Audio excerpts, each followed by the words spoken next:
Election commission ஒரு முறை தான் 5 வருஷத்துக்கு ஒரு தரம் லோக்சபா அசம்பிளி எலெக்ஷனுக்கு இதெல்லாம் மனுஷங்க அதை பர்சனல் இங்கே போடுறாங்க, ஆஃபீஸர்ஸ் அங்கே போடுறாங்க, எலெக்ஷன் டியூட்டிக்கோசம் சில அதிகாரிகளை நியமிக்கிறாங்க, police personnel, arm forces personnel எடுத்துகிட்டு வராங்க. இதெல்லாம் டிப்ளாய்மெண்ட் பண்ணிட்டா கிட்டத்தட்ட 12,000 கோடி ரூபாய் சேவிங் ஆகும்.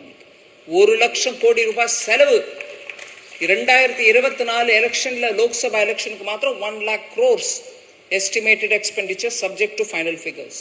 சொல்லும்போது எலெக்ஷன் கமிஷன் 5 வருஷத்துக்கு ஒரு முறை அசம்பிளியும் லோக்சபாவையும் சேர்த்து போட்டு நடத்தினா 12,000 கோடி ரூபாய் மினிமம் எஸ்டிமேட்டட் சேவிங்ஸ் நம்மளுக்கு கையில் மிஞ்சுது.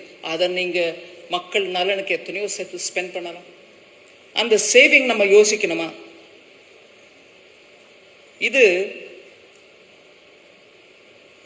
ஒருவேளை நம்ம சட்டத்தை சரியா பாஸ் பண்ணிட்டு 1 நேஷன் 1 எலெக்ஷன் நடத்தினோம்னா